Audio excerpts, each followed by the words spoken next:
Alors, le troisième sujet que vous proposez, c'était donc le SIG, le service d'information du gouvernement, qui est gourmand et qui est épinglé par un rapport de la Cour des comptes. Le budget du SIG en 2011, 27 millions d'euros.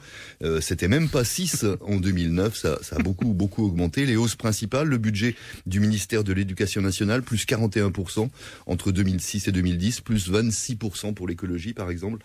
En période de vache maigre, ça fait quand même aux effets, non?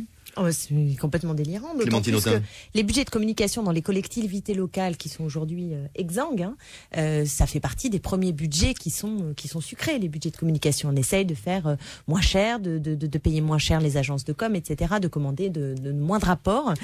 Donc là, c'est une logique qui je trouve est très très mauvais signe. Paraît quelque chose de très contraire à la logique démocratique. C'est-à-dire qu'on utilise l'argent de l'État à des fins quand même qui ne sont pas de servir les Français ici maintenant dans leurs besoins, mais au service quand même d'une cause proprement politique qui est la cause des ministres UMP et de la droite au pouvoir. Donc il y a à la fois un mélange des genres et un problème de priorité dans une période où on réduit les dépenses publiques. Je ne vois absolument pas pourquoi la communication, aurait des budgets en augmentation. Il y a quand même deux niveaux d'analyse. Il y a le niveau d'analyse générale, c'est-à-dire que c'est le règne de la com. Je vous conseille d'aller voir le film L'exercice de l'État de Pierre Scheller, où vous voyez ce que c'est que le quotidien d'un ministre qui ne vit que sous le règne de la com, de l'instantané, d'au jour le jour, etc.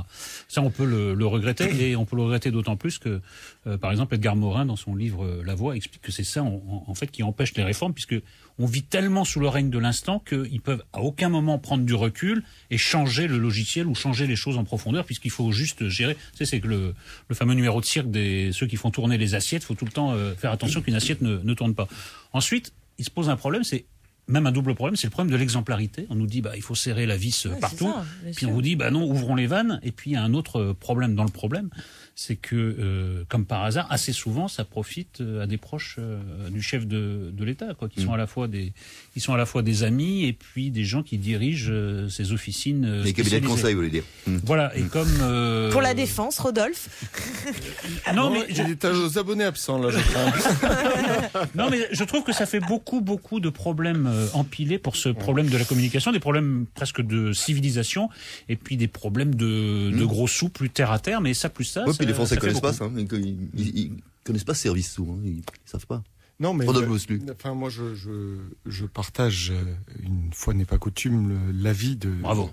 Entrez dans l'espérance, Maître Bossuet. Je trouve d'abord qu'il y a une seule bonne nouvelle dans tout ça, c'est que le rapport de la Cour des comptes, qui a été rendu, et qui établit que les dépenses de Matignon et des ministères, quand même, ont représenté en communication, entre 2006 et 2010, une somme, je suis obligé de prendre un papier parce que je l'ai noté.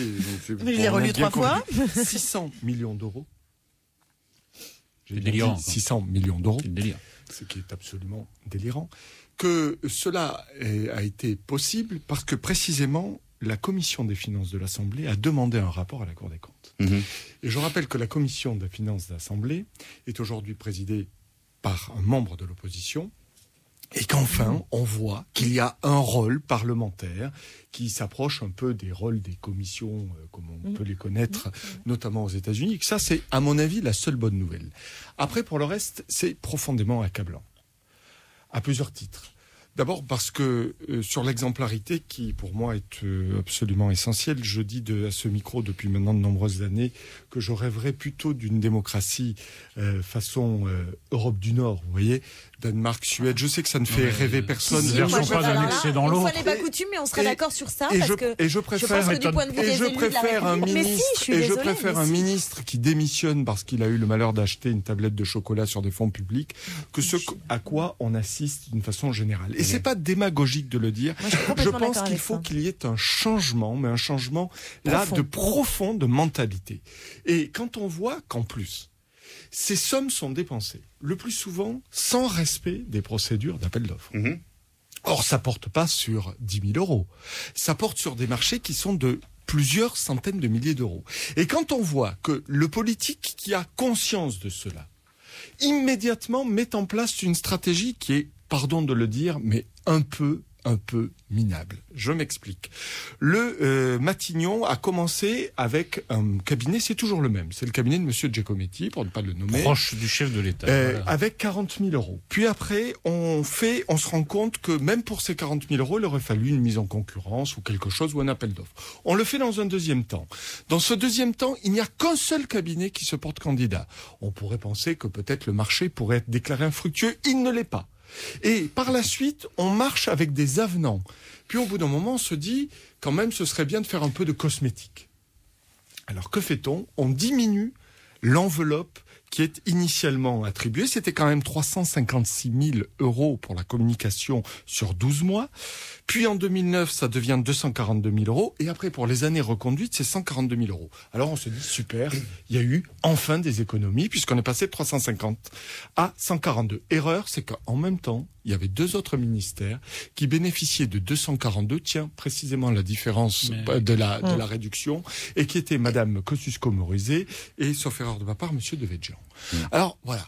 Je trouve que c'est cataclysmique dans l'époque que nous vivons de donner des exemples pareils pour l'opinion publique, alors qu'on demande également des efforts pour la Grèce. Plus que dit la Cour des comptes aussi sur les sondages qui sont commandés, sont souvent des sondages d'image. Le ministre a envie de savoir quel est. Ah mais c'est plus pervers que ça. On ne sait pas quelles sont ses prestations. On dit c'est du coaching, on dit c'est de l'image, mais non mais c'est plus pervers que ça. C'est-à-dire il commande par exemple une vingtaine de questions et puis par exemple la 18e, c'est qu'est-ce que vous pensez de moi pour résumer la question.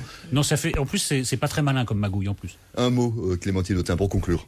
Je suis totalement d'accord avec l'idée de l'exemplarité et d'un changement de régime considérable, parce qu'il y a une espèce de sentiment qu'un certain nombre de représentants de la République utilisent les outils de la République, les outils budgétaires, l'ensemble de ce qui est là, à leur fin propre et pas au service de la République. C'est ça, c'est ce sentiment-là qui est quand même absolument insupportable et redoublé par un contexte de crise incroyable et où on se dit là, franchement, ils se foutent du monde. En plus, augmenter ce type de budget qui ne devrait pas être des priorités. Et si on doit, puisque le président de la République, lors de sa dernière intervention télévisée, a indiqué que comme la croissance ne serait pas au rendez-vous tel qu'il l'avait imaginé, il allait falloir encore imaginer d'autres pistes. Il n'est pas devenu porte-parole de... Eh bien, je pense que peut-être on pourrait réduire ce genre de dépenses. J'ai un doute tout d'un coup, vous n'êtes pas devenu porte-parole de...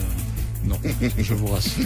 Merci à tous les trois d'avoir refait le monde ce soir. Clémentine Autain, Rodolphe Bosselut et Éric Nolot.